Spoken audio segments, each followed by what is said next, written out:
Hello, and welcome to my channel. I'm Kayla, and I'm autistic, officially. If this is the first video you're watching of me, hi, welcome. In this video, I'm going to be talking about my experience with the formal screening assessment and my formal autism assessment, as well as my thoughts on self-diagnosis and the current barriers and disparities to healthcare that many of those who suspect that they are on the autism spectrum face. If you are interested in watching my first video where I kind of talk about my journey to discovering that I am autistic on my own, I will link that below. Let's get into it. This screening assessment was given by Dr. Natalie Engelbrecht. Dr. Natalie Engelbrecht. She is a naturopathic doctor and registered psychotherapist. You can find out more information about her at embraceasd.com. I will link her information in the description box. Overall, I really connected with the mission statement of her organization. I thought the whole process was straightforward and very easy to understand, albeit expensive. But if you don't know, and those of you who do know, this stuff isn't cheap and can actually get quite expensive. So I fully appreciate my privilege when it comes to being able to even afford these assessments, and that hardship is not lost on me. At Embrace ASD, you can choose a initial screening assessment. Now this costs $350. It's not covered by insurance. This is required if you choose to go with Dr. Engelbrecht for your official diagnosis. That is a separate assessment, separate cost. I was kind of desperate for something at the time, so I went ahead with this even though after my formal assessment, I really didn't need the screening assessment. So you really have to decide for yourself what's best for you and what's gonna serve you. I definitely got something out of it. However, I will say self-assessments, so tests that you can take free online, covered the majority of the screening assessment. So you can really find out this information for yourself for free and probably get the same out of it. Now, I'm not saying that's for sure, but you should definitely look into these self-assessment screening tools that I'm going to mention. I will link those tests as well that you can take for free. Take them all with a grain of salt. I'm definitely not going to go into detail on each of these tests. I'm definitely going to just talk about my score and what it means, if it's significant or not. There are lots of resources out there to help you understand your scores better, help you understand what they mean to you. I'm just not going to spend the time to go over each of these tests in detail in this video, because ain't nobody got time for that. The first test was the Autism Spectrum Quotient Test, or AQ. I scored a 36 out of 50. Any score between a 33 and a 50 indicate significant autistic traits. The next test was the ASPE quiz. It gives you two scores, your broader autism score and your neurotypical score. My broader autism score was 155 out of 200. My neurotypical score was 66 out of 200. So what you do is find the difference between your ASPE score and your neurotypical score, and if that score is at or above 35, that means it's significant. My score was an 89. So, is that higher than 35? Yeah, I think so. This quiz also gives you a visual representation of all your different traits kind of mapped out in a colorful web thingy. And it also breaks down each part of your score. The next test is the Camouflaging Autistic Traits Questionnaire, or CAT-Q. The threshold for this test is 100, so if you score at or above, that is significant for autism. I scored a 138. The score for an average autistic female is 124. For compensation, I scored a 46. Again, the average is 42 for autistic females. In masking, I scored a 44. 38 is the average. In assimilation, I scored a 48. The average is 45. The next test is the Retro Autism Asperger Diagnostic Scale Revised, or the RADS-R. This test gives you a total score, a language score, social relatedness score, sensory motor score, and circumscribed interest score.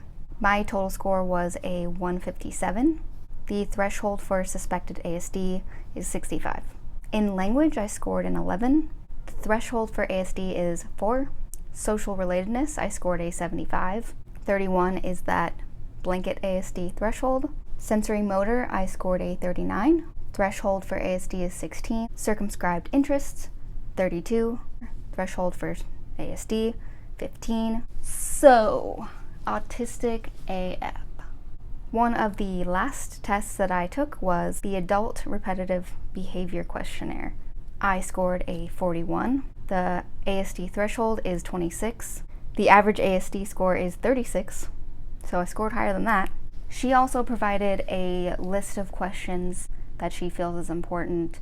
In all, it took me a day, but I was pretty determined. But it really doesn't take that long. Take you a couple days, depending on how fast you want to do this. It took a couple weeks to get the official results, and her suspected diagnosis was, drumroll, wait for it, autism spectrum disorder. Yay! Yeah, so not surprised. Did I learn anything new? No, not really. Just more confirmation for what I already thought. It wasn't enough for me to be like, all right, cool, autism train, let's go. Despite making videos and, identifying with being autistic, I realized I was still kind of questioning myself and feeling a little bit of the imposter syndrome situation going on. So I knew I needed that formal assessment. I just didn't know if I wanted to go through her. I wanted to find someone in my area. I like the idea of having someone close to home. But that's just me. On to my formal assessment. I saw someone in my area named Dr. Lauren Megrew. She has a PhD in neurodiversity. She is also on the spectrum herself, and she specializes in autistic adults. The cost was $500. The entire consult was 2 hours long. It was virtual and over FaceTime because pandemic, and overall was a really positive experience for me. I literally sweat through my entire shirt by the end of it, still. The way she went about the visit, I really appreciated. Like right at the start, she introduced herself, waited for me to get comfortable with her. She gave me so much respect and trust in the fact that I know myself better than she does. So she moves forward with the visit under the assumption that I am neurodiverse until proven otherwise. She also pointed out, so to others who are maybe feeling a little bit self-defeated, feeling that imposter syndrome, you wouldn't feel this was so important. You wouldn't want to be finding out all of this information if it didn't mean something to you. You wouldn't, save up to have these assessments. Find someone to assess you. Give it this level of importance if you didn't feel in your heart and your soul if this was truly something that was worth your attention. And that's an important point, because if I didn't feel this way about it, if I didn't feel like it answered so many questions about my life, if I didn't feel like it was the answer that I've desperately been searching for my entire life, then it wouldn't be this big deal. I wouldn't be investing this much time and energy and money into finding out this truth for myself. I wouldn't feel like I'm the black sheep of the family if it wasn't real. My sisters wouldn't call me the black sheep of the family if it wasn't real. And she just drove that home for me, and that was I really appreciated that a lot. So to be validated by a professional, by someone who was on the spectrum herself, was so powerful. I know that not everyone feels the same way about it that I do, but I needed that. That's basically what the assessment was. It was very informal from what I've heard of other assessments. She did have certain prompting questions, and we went back and forth the entire time. She made sure nothing was missed in case, I got off track, which I do, and she actually got off track herself, which I thought was really funny. It was fun, and it was really nice, and I felt super connected with her about a lot of shared experiences. That was also validating because not only is she the expert, but she is also an expert in her own autism. It felt really, I don't know what the word I'm trying to, I don't want to keep saying validating, but I guess it was validating. I learned a couple new things, one being alexithymia, or emotional blindness, which I have. Makes a lot of sense. If you don't know what alexithymia is, it's not necessarily a diagnosis like ASD or OCD is. It's more of a trait. Emotional blindness is pretty accurate. I don't know how I'm feeling, like most of the time. I can describe it in a way that's like butterflies in my stomach. That makes sense to me, but I don't know what that feeling is as far as like descriptive names for emotions. Or I feel like there's a rock in my stomach. Like it's all very physical in its presentation. I just can't name it. The other thing I found out is I have hyperphantasia. In other words, in extreme imagination. So I can conjure in my head very vivid images of anything. It can be something I've seen, something I haven't seen. It's basically like creating a framework in my mind so vivid and so real that it teeters on the balance of reality and what's in my head. As a kid, it was really bad, especially with nightmares that I would have, but I don't have that problem now as an adult. I've pretty much figured out what's in my head and what's real. What's cool about it though, when I was studying chemistry in my undergraduate degree, they recommended buying these stick and ball kind of chemistry model to take with you on exams. To me, that was always a waste of time because I could visually see the molecule in my head in three-dimensional space, rotate it how I needed to answer the questions. And that was always faster, just to do it in my head than to build something with my hands. So in the end, she was 100%, her words, confident in my now official autism diagnosis. In the old classification system, I would be considered to have Asperger's or Asperger's. Don't really know how one says this. All right, it's getting real. Putting the notebook down. I really want to talk about self-advocacy and taking ownership and taking a stand in your own healthcare and healthcare needs. I've had a tumultuous past when it comes to medical care, both physically and mentally. It's caused me, I think, depressive episodes, not being understood, not being listened to, not being validated by the medical community. I've seen so many doctors, so many specialists.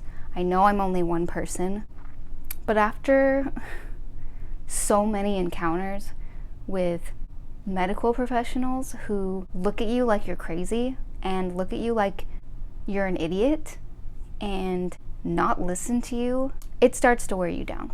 And it did for a while. But here's the thing. Doctors are human. They make mistakes. We hope and wish they don't make mistakes. And for the most part, they're pretty good. They're good at that trauma, acute stuff. Stuff that they can see right away. Bullet wounds is one example. They're really good at knowing what to do in a crisis. But when it comes to developmental disorders, mental disorders, chronic stuff, things that require a little bit more attention. Now, this isn't like, I don't want this to seem like I hate on the medical community, because I honestly don't. I think that they do a really good job of taking care of people, and our first responders during this pandemic did an incredible job. So I'm really not hating on the medical community when I say these things. It's more a lesson of being your own advocate, trusting yourself, getting that second, third opinion, as tiring as it may be. I diagnosed my own parasite infection that I probably had for about 4 or 5 years before I got the proper treatment that I needed. I suspected parasites, told the doctor, hey, do you think it's parasites? And he basically told me I was crazy in so many words. And guess what? It was parasites.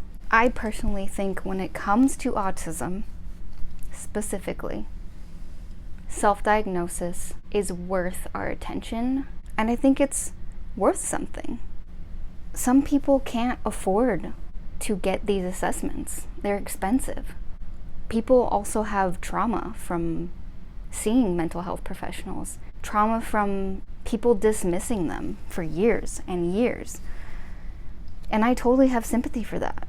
So I don't think as a community we should be dismissing people who suspect that they are autistic and they don't have that official diagnosis yet. Am I biased because I was one of those people and I was very, very sensitive to that criticism? Yes, probably.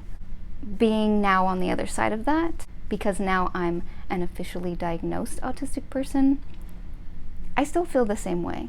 The advice I would give to that person would be to really find your own power and your own voice and your own strength. Find out if a diagnosis is important to you. If it's important for you to move forward, to have that confidence, if you need that in order to feel properly accepted in yourself, to get accommodations that are going to make your life better, I just encourage you to make that step. As hard as it might be, even if you have to save up, it's worth the cost. Your life is worth it. And don't let anyone tell you that it's not. Don't let anyone belittle your experience. They're not you. They're not the experts in you. You are. Be strong, be proud, be proudly autistic. That's all for now. Love yourself, be kind to yourself, and catch you on the flip side.